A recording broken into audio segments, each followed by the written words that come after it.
Welcome to federal का मंजन। आज हम पढ़ने जा रहे हैं टाइप्स ऑफ बॉन्ड्स के बॉन्ड्स की क्या इकसाम होती हैं एंड टाइप्स होती हैं। इसको डिटेल के अंदर पढ़ेंगे। मेरा नाम है करतार कुमार और आप ये लेक्चर देख रहे हैं अपने प्यार से चैनल फेडरल का मंजन पर। तो मेक श्योर आप लोग काम करें, हमारे चैनल को सब्सक्राइब कर लें, सिंपल। और वीडियो को लाइक भी कर लें अगर आप हमारे काम को अप्रिशिएट करना चाहते हैं। बेसिकली टाइप्स ऑफ बॉन्ड, हमारे पास कितने टाइप्स के बॉन्ड होते हैं? हमारे पास होते हैं बेसिकली फंडामेंटली दो काइंड्स के बॉन्ड्स। एक होता है हमारे पास आयोनिक बॉन्ड, फंडामेंटल बात कर रहे हैं, फंडामेंटल लेवल पे, ठीक है। और दूसरा हमारे पास होता है मेनली कोवेलेंट बॉन्ड। ये मेनली दो टाइप्स के इंपॉर्टेंट बॉन्ड्स होते हैं हमारे पास। तो आज के लेक्चर के अंदर हम पढ़ेंगे आयोनिक बॉन्ड्स को डिटेल के अंदर, इन डिटेल पढ़ेंगे इस चीज़ को। सो आप लोग एक हेडिंग डाल लें, एक प्यारी सी हेडिंग डाल लें आयोनिक बॉन्ड्स की। Ionic bonds are found between two atoms. ये दो एटम्स के बिटवीन फॉर्म होता है। जब कोई एक एटम इलेक्ट्रॉन लूज़ करता है और सामने वाला इसको उठा लेता है तो होगा क्या? देखो, हमारे पास एक एटम है सोडियम का, Na, सोडियम का एटम है। ये क्या करेगा? इलेक्ट्रॉन को लूज़ करेगा, लूजेस इलेक्ट्रॉन। देन हमारे पास एक और एटम है क्लोरीन का। ये क्लोरीन का एटम बेटा क्या करेगा? ये इलेक्ट्रॉन को गेन करेगा, गेन्स इलेक्ट्रॉन। अब इसके बाद होगा क्या? नतीजा क्या बनेगा इन द एंड? बराबर ये किस चीज़ क्या बनेगी चीज़ें? आपके पास फॉर्मेशन होगी Na+ की और क्लोरीन नेगेटिव की। तो इनके ऊपर चार्जेस हैं। एक चीज़ नोट करो, इसके ऊपर ये क्या है? ये दोनों चार्जेस हैं। और चार्जेस क्या होते हैं? अट्रैक्ट होते हैं। और ये कौन से चार्जेस हैं भाई? ये क्या है? अपोजिट चार्जेस हैं। ये चार्जेस हैं, ठीक है। और ये अनलाइक चार्जेस हैं लेकिन अनलाइक है। तो ये क्या करेंगे? अपने आप को क्या करेंगे? अट्रैक्ट करेंगे, चिपकेंगे। तो ये दोनों आपस में अट्रैक्ट होंगे। अब बेसिकली ये एक नहीं है, ये एक इलेक्ट्रॉन नहीं होता, ऐसे 1 करोड़ इलेक्ट्रॉन्स होते हैं at a time. 1 crore sodium के, 1 करोड़ तो भाई बच्चों वाली बात है, खरबों सरबों 1 मोल 2 मोल 3 मोल एटम्स होते हैं, वो आपस में ऐसा काम करते हैं। बिलियंस ऑफ Na+ होंगे और बिलियंस ऑफ क्लोरीन नेगेटिव होंगे। तो होगा क्या? यहाँ पर Na+, यहाँ पर Na+, यहाँ पर Na+, यहाँ पर Cl-, यहाँ पर Cl-, यहाँ पर Cl- और यहाँ पर क्लोरीन-। अब ये बिलियंस ऑफ हैं, तो यहाँ पे नेगेटिव चार्ज पॉजिटिव नेगेटिव पे जो है वो बिखरा हुआ होगा। बेसिकली ये क्या करेगा? अपने आप को रीअरेंज करेगा। कि मतलब रीअरेंज क्यों करेगा? क्योंकि हर चीज़ को स्टेबल होना है। स्टेबल तो हो गया लेकिन यहाँ पे ये वाला इसको खींच रहा है, ये क्लोरीन इस क्लोरीन को रिपेल कर रहा है, अट्रैक्ट कर रहा है, ये Na को रिपेल कर रहा है, मतलब यहाँ पे भी अनस्टेबल है। तो उसको रीअरेंज होगा जैसे वो स्टेबल हो जाए अच्छे तरीके से। और जब ये स्टेबल होगा ये अपने आप को अरेंज कर लेगा किसी पैटर्न के अंदर, तो उसको कहते हैं हम एक फार्मूला यूनिट, मतलब एक यूनिट सेल। तो ये एक पैटर्न बनता है जिसके अंदर कम से कम जो हम फार्मूला यूनिट प्रेडिक्ट करते हैं, एम्पेरिकल फार्मूला यूनिट, वो होता है NaCl। भाई Na और Cl इनके बिटवीन फोर्स है, ये कोई मालिक्यूल नहीं है NaCl। ना NaCl बेटा कोई ना कंपाउंड है, ना NaCl साल्ट है, कंपाउंड है, आप इसको कंपाउंड कह सकते हो, लेकिन ये कोई आपके पास मॉलिक्यूल वगैरह नहीं है। देखो कंपाउंड भी मॉलिक्यूल से मिलके बनता है, कोई भी कंपाउंड बगैर मॉलिक्यूल के नहीं बनता। NaCl तो मॉलिक्यूल ही नहीं है, ठीक है। NaCl मॉलिक्यूल ही नहीं है। तो आप बोलोगे सर कंपाउंड कैसे है ये?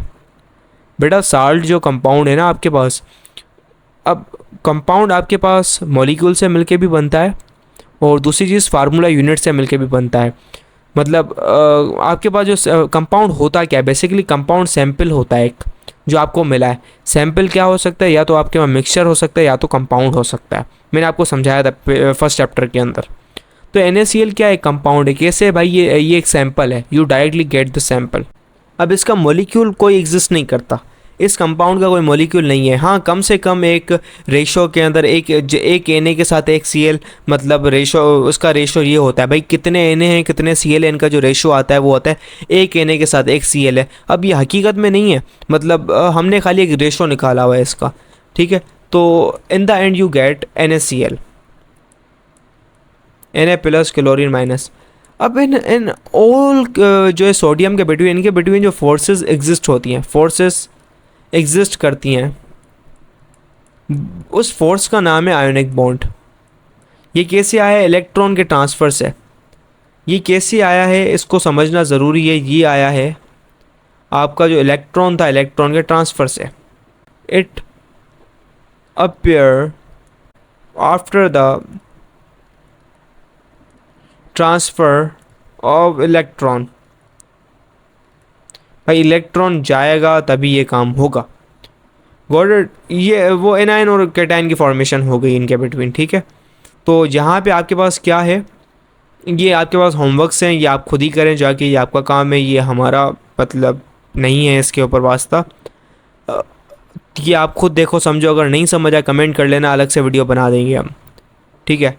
और अब ये जो पढ़ने वाली चीज़ है ना जो काम की है, वो है आपके पास ये anions and cations have opposite charges. अब ये जो आपके पास Na है, दिस इज Na प्लस, और ये जो आपके पास क्लोरीन माइनस है, ये आप ये Na क्या है आपके पास, ये कैटायन है पॉजिटिव चार्ज, एंड ये एनायन है आपके पास, ये अपोजिटिवली चार्ज है। तो अपोजिट चार्जेस के बिटवीन एक फोर्स एग्जिस्ट करती है, वो होती है इलेक्ट्रोस्टैटिक फोर्स। इनके बिटवीन एक फोर्स एग्जिस्ट करती है जो होती है F electrostatic. Got it. Because ये नेगेटिवली अपोजिट चार्ज है एंड ये आप अपने आप को जो है अट्रैक्ट करेंगे बिकॉज ऑफ दिस चार्जेस, और चार्जेस के बिटवीन फोर्स होती है इलेक्ट्रोस्टैटिक फोर्स। पढ़ेंगे आप फिजिक्स के अंदर। Wet compounds that consist of ions joined by electrostatic force are called ionic compounds. तो ये जो कंपाउंड्स बनते हैं ना, इनको सिर्फ हम कंपाउंड्स नहीं कहते, इनको कहते हैं ionic compounds. So salt is an ionic compound. Salt is an ionic compound. तो जितना पॉजिटिव चार्ज है उतना ही नेगेटिव चार्ज होना चाहिए, बिकॉज न्यूट्रलिटी को मेंटेन करने के लिए, जैसे ये इलेक्ट्रिकली न्यूट्रल रहे। तो जितना Na के ऊपर चार्ज है उतना उसके ऊपर चार्ज है, तो ये जितने Na होंगे उतने क्लोरीन होंगे। तो डेट्स वाई NaCl हम NaCl लिखते हैं। आप एक साल्ट पढ़ोगे जिसके अंदर MgCl2 पढ़ते हो, जिसके अंदर 2 क्लोरीन होते हैं और एक Mg होता है। Mg के ऊपर 2 पॉजिटिव चार्ज होता है, इसके ऊपर क्लोरीन के ऊपर 1 नेगेटिव होता है। तो ये दो मिलके 2 नेगेटिव बना देते हैं जो उसको न्यूट्रलाइज कर देते हैं।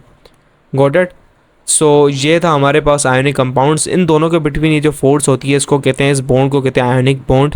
और ये कोई NaCl कोई भी बोल देना एक मालिक्यूल है, भाई मालिक्यूल वगैरह कुछ नहीं है। और ये आप फार्मूला यूनिट है, फार्मूला यूनिट भी कोई एग्जिस्ट नहीं करता हकीकत में। फार्मूला यूनिट एक आपका फार्मूला यूनिट भी एक हाइपोथेटिकल एग्रीगेट है, आपका जो है ख्याली है, आपका जो दिमागी है ख्याली है, ख्याली एग्रीगेट। यार एक स्ट्रक्चर है जिसके अंदर एक Na है और एक Cl है, एक Na और एक Cl, ये ख्याली आपने सोचा हुआ है। और इस ख्याली स्ट्रक्चर को आप कहते हो एम्पेरिकल यूनिट, ठीक है, फार्मूला यूनिट। जबकि जो मालिक्यूल होता है जैसे O2 हो गया, ये हकीकत में एग्जिस्ट करता है, आपका ख्याल व्याल नहीं है, हकीकत में एग्जिस्ट करता है। लेकिन NaCl कोई आपको पता नहीं है यार, आप अलग से आपको दुनिया के कायनात के किसी भी कोने के अंदर अलग नहीं मिलता ये। Got it. सो ये था हमारे पास टाइप्स ऑफ बॉन्ड। जो पहला जो बॉन्ड था हमारे पास था वो था आयोनिक बॉन्ड। आप लोगों को समझ आ गया होगा कि आयोनिक बॉन्ड क्या होता है। तो मिलते हैं नेक्स्ट लेक्चर के अंदर। तो अगर ट्यूशन चाहिए हों तो वो ट्यूशन्स के बारे में ज़रूर मतलब आप जाके मैसेज कीजिएगा, एंड आपके फ्यूचर का सवाल है तो चैनल को ज़रूर सब्सक्राइब कीजिए। तो मिलते हैं नेक्स्ट लेक्चर के अंदर। खुदा हाफिज़।